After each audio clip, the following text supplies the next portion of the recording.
Good afternoon. Thank you for creating time for us. You are in time for the Lunchtime News. It is the 5th day in the month of August 2022. 3 days to the August polls. KBC Channel 1 is bringing you a coverage like no other. We are in all the 290 constituencies. Do interact with us on all our social media platforms at KBC Channel 1. My name is Irene Mchuma Odim. On sign language interpretation, we have Lucy Mwaura. We begin with security concerns. Over 300 police officers will be deployed across polling stations and tallying centers in Samburu County on 9th of August. This will be done in a bid to ensure security is beefed up and the electorate can exercise their constitutional voting right in a safe environment. The county's returning officer, Paul Connes, confirmed that the election materials, including ballot papers, apart from those of the presidency, have reached the constituency offices. 4 days to the elections, and security in Samburu County is being beefed up. Over 300 police officers are set to be deployed in the several polling stations and tallying centers to ensure smooth running of the exercise. IEBC officials in the county have confirmed that apart from the presidential ballot papers, the rest of the voting material have arrived. We've had several meetings with the security teams. There are areas which are insecure, and they have assured us that they have done everything that is possible to ensure that the election is not disrupted. Residents have been called upon to turn up in large numbers and exercise their constitutional right, but at the same time cautioned to maintain peace during the exercise. And then at the tallying center we shall be having 20 police officers manning the tallying center. And then at the same time we shall also have some security officers who are going around the constituencies or the polling station to ensure that security is maintained. Presiding officers and deputy presiding officers were trained yesterday, whereas clerks are being trained today. Yusufa reporting for Lunchtime News. Wiper leader Kalonzo Musyoka now says an Azimio la Umoja One Kenya coalition government will deal head-on with those who embezzled funds meant for development projects such as construction of dams in arid and semi-arid parts of the country.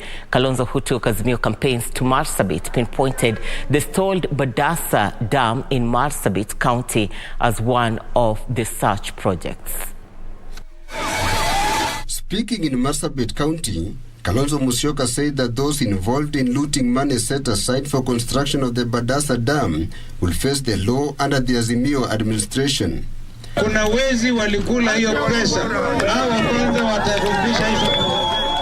Kumbukeni Badasa Dam. Hiyo ndiyo italeta maji ya kutosha hapa Marsabit. Kalonzo, who was accompanied by the local leaders, urged area residents to come out in large numbers on Tuesday next week to ensure victory for the Azimio presidential candidate Raila Odinga. Elsewhere in Kiambu County, all candidates seeking elective seats in the region failed to appear for a prayer meeting organized by the National Council of Churches of Kenya, NCCK. Addressing the media at the venue, NCCK branch chairperson Reverend Simon Murigi, however, downplayed the boycott, saying that the candidates had sent their apologies. We had invited them to come, but I think because of their tight schedule to do campaigns, they forgot prayer is of essence. Meanwhile, in Nairobi County, Kamukunji constituency Wiper Party candidate Hussein Abdi has urged locals to vote for him, promising a development revolution in a constituency he claimed has lagged behind. Kidogo ameshika usukani for almost 15 years. Mimi ni kijana yake, mimi ni ndugu yake, yeye ni ndugu yangu mkubwa. Akae kidogo apate usukani mimi pia nisongeshe kutoka hapo mahali ameachia. And finally, in Bomet County, UDA gubernatorial candidate Hilary Barchok has claimed that there are plans to block him from using Bomet Green Stadium for his final mega rally on Saturday, 6th of August. Barchok, who claimed Chama Mashinani was behind his predicament, said he has necessary documentations for the event. We urge the IEBC to communicate and remind CCM party to desist from planning disruptions. On 6th of It was done on 8th of June at Famous Gate. And in attendance were all the security agencies, the IBC, and all the candidates. And they all agreed that the harmonized campaign schedule will be able to be kept. And so much so that actually the basis as to why the CCM, we were given the permit.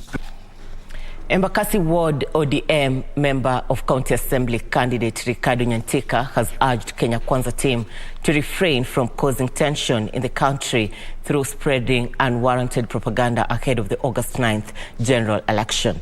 Speaking while meeting with members of the Luya community in Embakasi, Nyantika called on voters to come out in large numbers to ensure Azimio la Umoja forms the next government after the general election. He also promised to return all grabbed public utilities in the ward, as well as to fight unemployment by equipping women and youth groups. Tutatembea na Azimio, tutatembea na Nyantika, tutatembea na Babu Owino, na Sifuna Je, na Pasaris, na Gavana. Wale ambao walijenga kwa land ya primary school hapa Tasia, upende usipende, hiyo tunabomoa. Lazima shule itajengwa hapa Tasia, watoto wetu wasome, si ndio? Afadhali tajiri mmoja umie, masikini wengi wafaidike. Now, Health Principal Secretary Susan Mochache has decried the high rates of HIV infections among the youth, terming it an increasingly major economic burden. The Principal Secretary said the government spends 25 billion shillings annually to care for HIV-infected people. Addressing community volunteer health workers and various stakeholders, the Principal Secretary disclosed that Nyamira County had a total of 338 youths testing positive, which might lead to more reinfections and pose more danger. Mochache compared the current 5,000 HIV mortality rate with a similar one from COVID-19 in 2020, urging the community to embrace preventive as opposed to curative measures. Sasa tukiendelea hivi, ile kitu inatuletea wasiwasi na inafanya tuje tuongee, hiyo mzigo itakuwa mzito. Serikali itafika mahali shindwe kubeba huo mzigo tukiendelea namna hii. She disclosed that the national government was spending 25 billion shillings annually to care for HIV-infected people. Tukiangalia katika maneno ya afya na sana sana tukizingatia ugonjwa wa ukimwi, tumeona kwamba ugonjwa huu unaanza kuenea sana kati ya youths. Ugonjwa wa ukimwi sasa unalenga youths kuliko watu wakubwa. Na nafikiri Dr. Mulu ameeleza ni kwa nini. Sababu hawa youths hawakuwa ule wakati ambao ukiwa na ukimwi haikuwa siri. Acting General Director Medical Preventive and Promotive Services Dr. Andrew Mulwa also challenged parents to sensitize the youths on the need to avoid teenage pregnancies, adding that reported cases were on an upward trend. Mazungumzo na masomo ya leo ni jinsi sisi watu wazima tumeweza kuwadhulumu na kuwadhuru watoto wetu wakapoteza ama wakawa maisha yao kesho si mema jinsi tunapaswa. Reporting. All right, the government is working in reforming the energy sector for the benefit of the country, and currently Cabinet Secretary Monica Juma is addressing members of the press. Let's cross over and listen in. Achieve the optimal solutions for us. Only last week, KPLC and our counterpart in Ethiopia inked in a most significant PPA deal, the provision of 200 megawatts of renewable energy to our grid at a very competitive rate, which will be commencing on November 2022. The effect of this is significant. It means that we have secured our country from what was a real possibility of load shedding starting as early as January of 2023. I am pleased to report that we are also in discussions with KenGen KenGen, as you all know, is the largest power generator in Kenya, accounting for over 70% of all power purchased by Kenya Power, and is also a notable low-cost supplier. Notwithstanding this commendable contribution, KenGen have stepped up to the challenge of seeing whether they can bring even more efficiency into the operations with the resultant consumer tariff reductions. We will expand negotiations to all IPPs, small and large, old and new, and as I have stressed on many occasions, our objectives is to arrive at negotiated outcomes that work for Kenya and for the IPPs.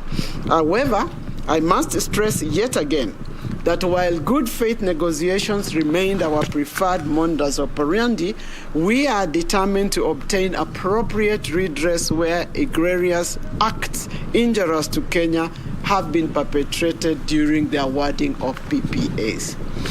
Aware of the critical role of our development partners, we continue to hold discussion with them in support for Kenya's drive for affordable, accessible, reliable, and green power for all.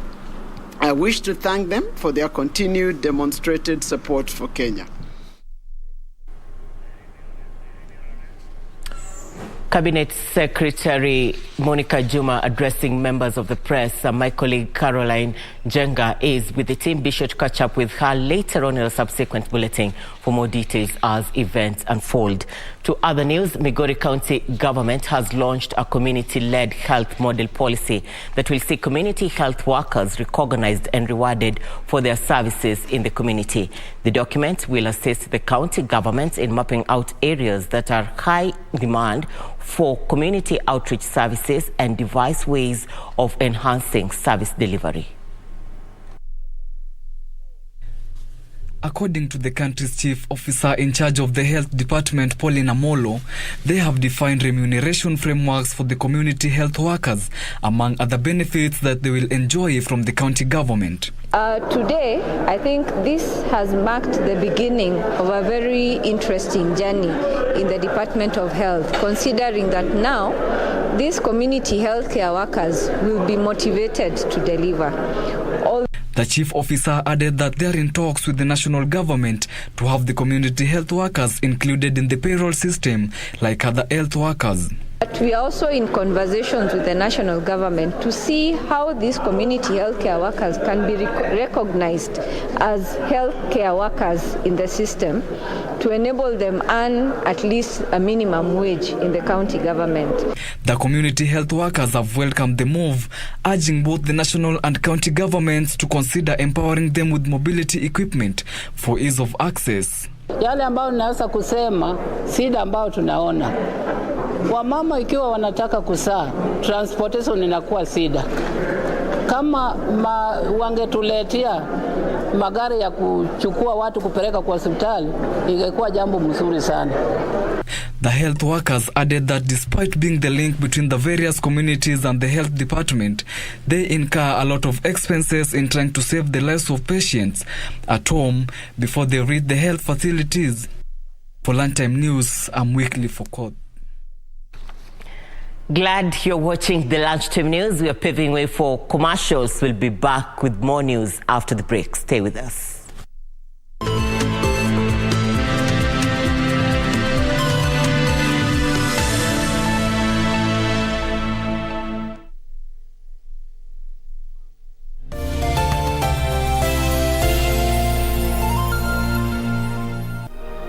My kids are always on their devices.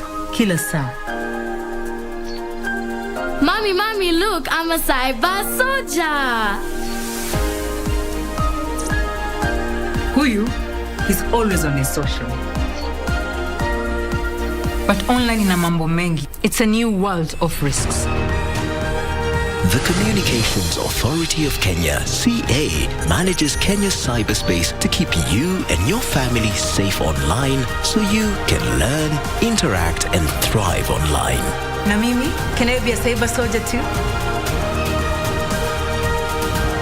The Communications Authority of Kenya, opening your world. Pata ulimi na mafikira kama Skiza Tune kwenye simu yako, bonyeza *811 *815#. Hey, my friend, ulimi ni kama msumari na mafikira ni kama nyundo. Hizo vitu mbili zikishikana, zinaweza jenga ama zinaweza bomoa. Haki na sita tafadhali. Hebu fikiria hiyo kitu nataka kuniambia kabla nishike hii simu. Kama unataka kunibomoa, toa hiyo simu kwa masikio. Unaona hiyo kitu ya red? Finya hiyo kitu ya red. Kupata ulimi na mafikira, bonyeza *811 *815#. *811 *815#. Do you have a news story to share with KBC? Get in touch swiftly on email news@kbc.co.ke or call 0723-892-654 or 0734-780-124.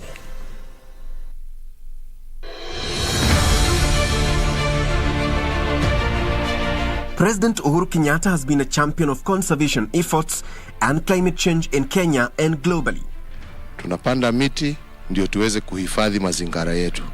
His commitment and dedication to environmental conservation has led to the realization of the objectives of sustainable conservation and management of Kenya's forest resources through the Kenya Forest Service. You've seen himself planting trees and visiting forest and visiting. Have you seen all this?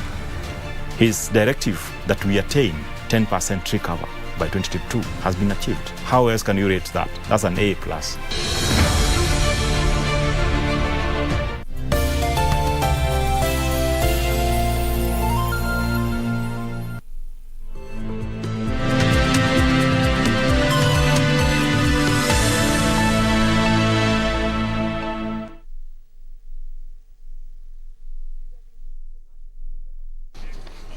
Thank you for staying with us. You're watching the Lunchtime News. Welcome back.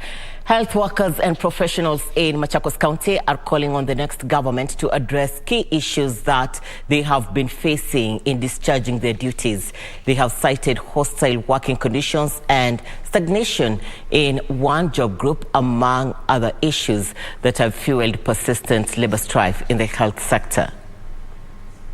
Led by the chairperson of Kenya Medical Practitioners, Pharmacist and Dentist Union Lower Eastern, Dr. Charles Okumu, the doctor said they have been working for long hours due to staff shortage and their salaries are constantly delayed. Doctors, nurses and other healthcare workers stagnating in job groups for more than 10 to 15 years. We also have staff shortages. We have people working more hours than they're supposed to work. We have those who are employed on contract, who, again, have been waiting for employment confirmation, even despite working for more than 3 years. Now, there are other problems we've seen, like salary delays, and other problems like lack of supplies. There are times in the main hospital, we do not have gloves, basic commodities, and drugs. We want to see this coming to an end. Patients have also been forced to buy medicine, which has increased the financial burden to those seeking medical attention in various health facilities in the county. When a patient comes and they have to buy certain commodities and they do not have money, neither do they have insurance, then for sure that patient has no other way out when it is that hospital that they came to seek help. They are forced to go to a private hospital, which is more expensive and they cannot afford. The team of health workers endorsed Wavinya Ndeti, the gubernatorial candidate of Machakos County, who has promised to work closely with them in ensuring residents get quality health services. We are going to work together as partners. Yeah? Hakuna mtu kwa hii dunia anajiweza. Mimi sio daktari, sijui shida zote za madaktari. Lazima nikae chini na nyinyi, munielezee ndio tuweze kutembea pamoja. Watu wawili watatembeaje pamoja kama wajuani? Lazima tujuane, tukae chini, tuangalie vile tuta sort out problems zote za mahospitali ya kaunti ya Machakos. Na mumejua health ni priority kwangu. Elvis Otieno for Lunchtime News. Acting Devolution Cabinet Secretary Eugene Wamalwa has called on Kenyans to choose leaders who will deepen and strengthen devolution, which has been the success of grassroots development. Wamalwa said it was important for the electorate not to overlook the integrity of leaders, as it is paramount in enhancing devolution. Some good words, which I'm sure. Speaking during a farewell party organized by the Intergovernmental Relations Technical Committee mandated to coordinate devolution, Acting Devolution Cabinet Secretary Eugene Wamalwa urged the electorate to vote for leaders who are keen to advance devolution. Next week on Tuesday,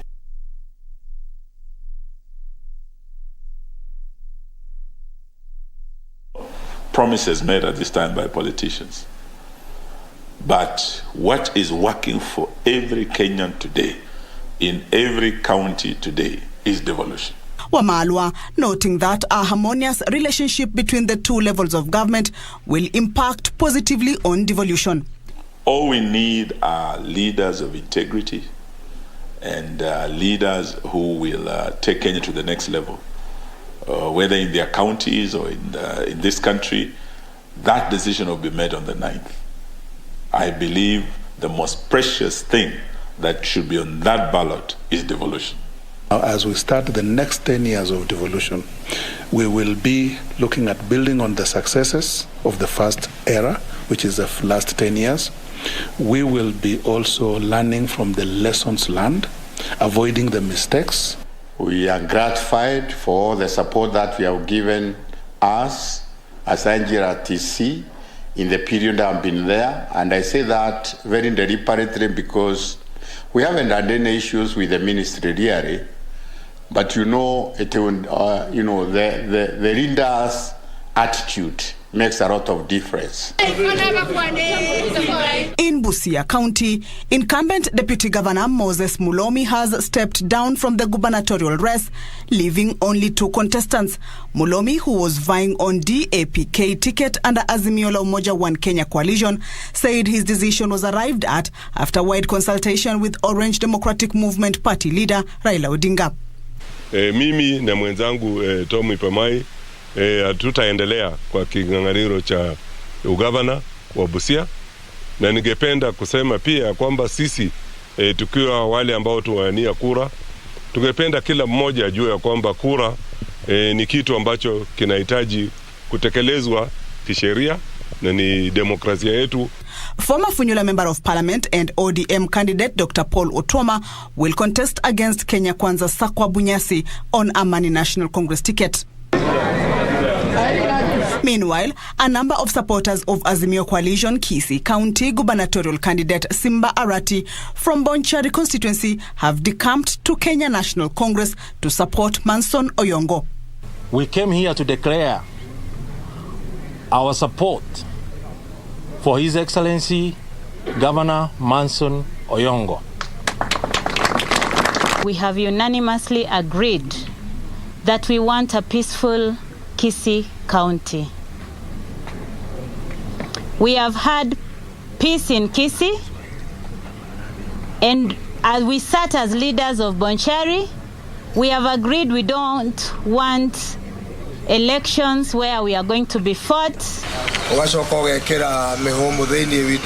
This comes as Kiambu Governor Dr. James Nyoro received a blessing from the Kiama and Kikuyu Council of Elders at their shrine in Kiambu. Kikuyu Council of Elders Chairman Washira Wakiago prayed for peace and sobriety in the forthcoming general election, urging youth to desist from being used to cause chaos. Tunajua ukweli Kiambu iko na watu wengi jamii zote kutoka kwa hii nchi, na hatutaki furugu.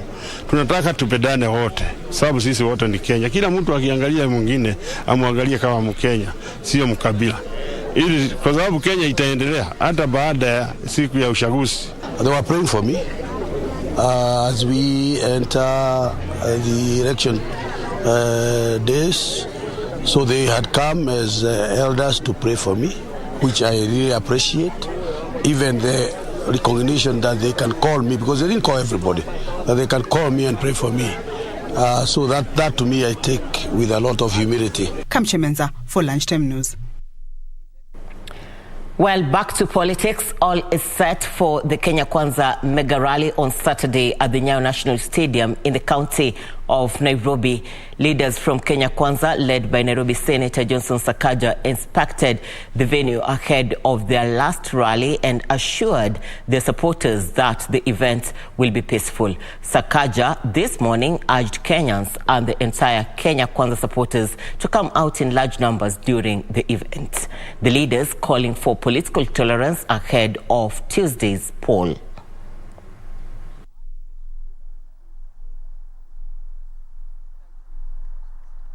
For joining us today. We are the Kenya Kwanzaa leadership in Nairobi.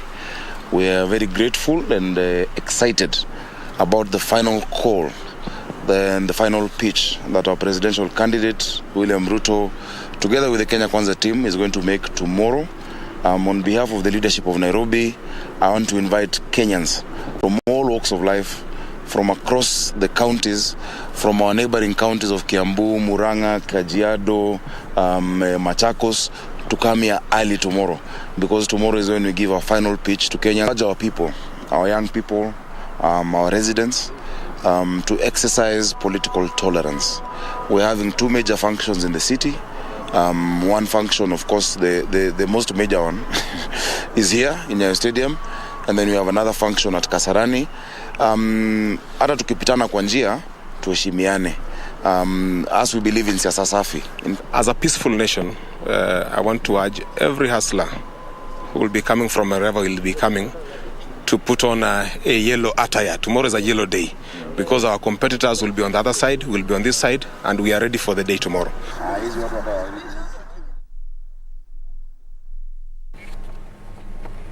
The Nakuru County government is seeking an out-of-court settlement to have the Kenya Wildlife Service release over 300 fishing boats and engines confiscated for alleged illegal fishing in an unprotected area in Lake Naivasha.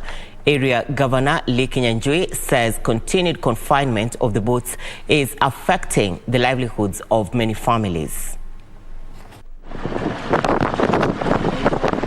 The county government has moved in to engage Kenya Wildlife Service to have at least 300 detained fishing boats released back to the owners. In 2021, KWS confiscated the boats for alleged illegal fishing in protected areas at Lake Naivasha. The county government is now seeking an out-of-court settlement to have the boats and engines released.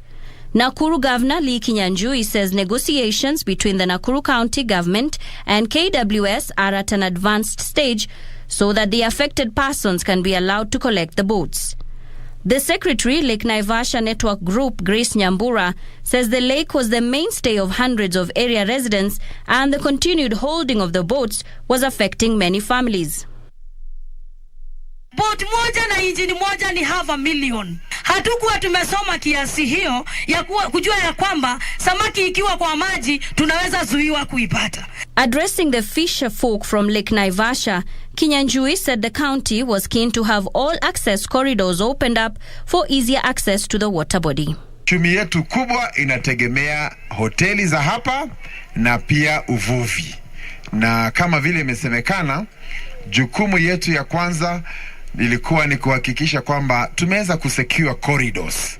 Isiwe tu lake ni ya matajiri peke yao. Wanatengeneza manyumba ya kifahari, mahoteli ya kifahari, lakini mwananchi wa kawaida hana access kwenda kwa lake.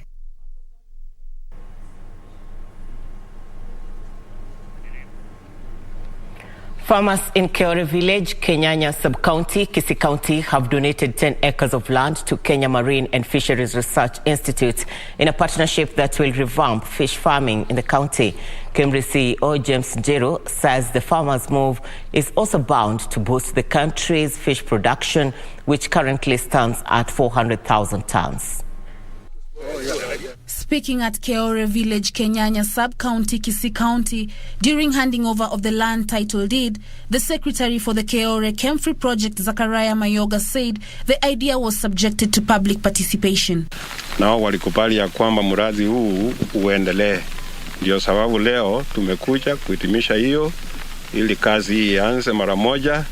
Hata wenyewe wanafurahi, wanataka kuona huu mradi ukiendelea immediately. He further claimed the project aims to boost food security and improve earnings to farmers. Kemfri CEO James Njiru and area DCC Henry Meto says the project will not only go a long way in providing a source of white meat, but also revamp the blue economy, which accounts for billions of shillings. Na manufaa yake inakuwa ni mengi. Miezi 6, miezi 8 utakuwa ukiweka samaki kwa kindimbu, na tukitumia ule utafiti tuko nao kwa wakati huu, unawezekana miezi 6, miezi 7, miezi 8 umeweza kupata pesa karibu mara 5 ile ungepata kwa ile shamba kwa shamba kama ungepanda mahindi. We have had a blue economy in Kenya in terms of it will bring billions of shillings. So this is part of the blue economy that we are talking about. And as we welcome the institute to come here, we will do everything that is possible to ensure that the program takes root. Farmers at the Bura irrigation scheme in Tana River County are calling on the government to expedite the completion of water canals to solve the ongoing water shortage in the area. According to the farmers, the canals will replace water pumping from River Tana at the Nanegi intake. The farmers expressed their frustrations over lack of enough water to grow their crops, especially rice, which requires a lot of water. Through the National Irrigation Board, the farmers requested the government to complete the construction of water canals, which will be cheap since the water will flow by gravity to their farms. Hatupati maji ya kulima vile inavyohitajika, na katika mtaro huu ambao tunaambiwa ni gravity inatengenezwa. Hii gravity ilianza kusemwa tangu 1984 tuliingia hapa tukiwa wasichana wadogo mpaka wa leo hii. Bado gravity inasemwa tu na haijawahi fika. Na kutoka hiyo 2019 mpaka wa leo gravity haijaisha. Tumerudi huko 2022, gravity iko vile vile.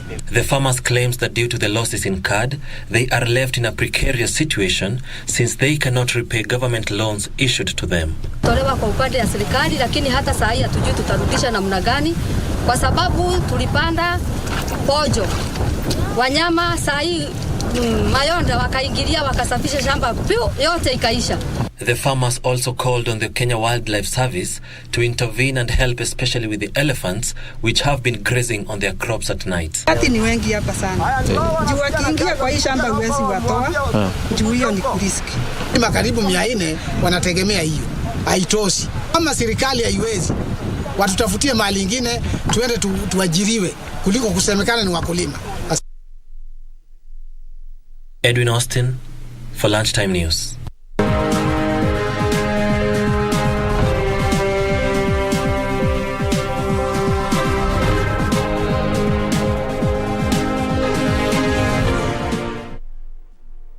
Thank you for staying with us. Time for business news. Juakali artisans can now access 110 functional Ajira empowerment centers across the country for free formal digital training, provided they show up as organized groups.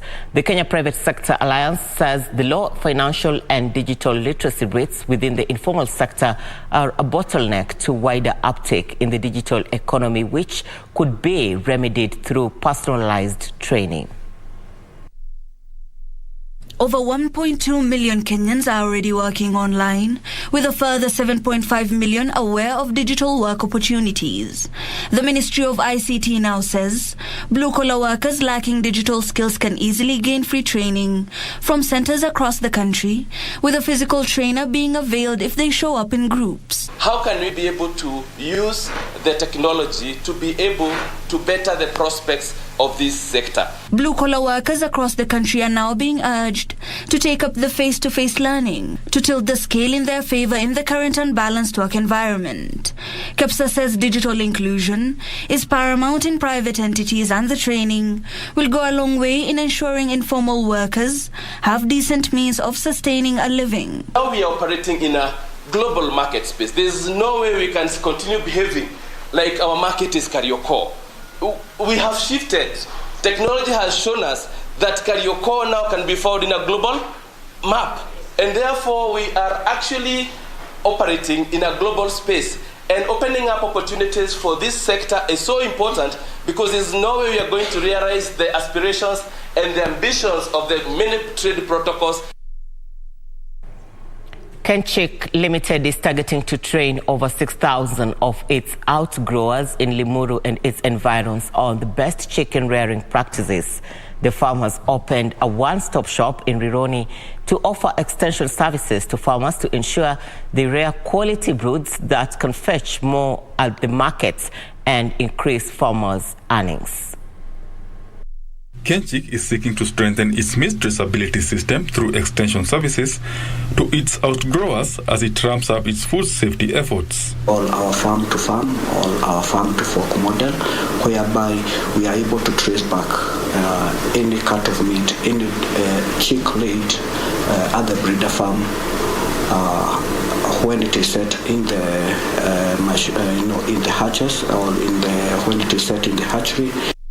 The farm has opened a one-stop shop in Limuru that will offer extension services to over 6,000 poultry farmers. The facility is part of the farm's expansion strategy that has seen such shops built across 47 counties. Most important, we have what we call the technical support that we'll be offering to customers within the region. To show up food safety standards, Kenchik is warning farmers against abuse of antibiotics in chicken rearing, saying overuse of the drugs may be harmful to consumers. This comes as demand for chicken as a substitute for red meat is on the increase in the country. Look at Kenya at the moment. We are looking at a consumption of about 3 kilos of meat per household. And again, our population is still growing. So there's huge potential. Benson Rioba for Lunchtime News.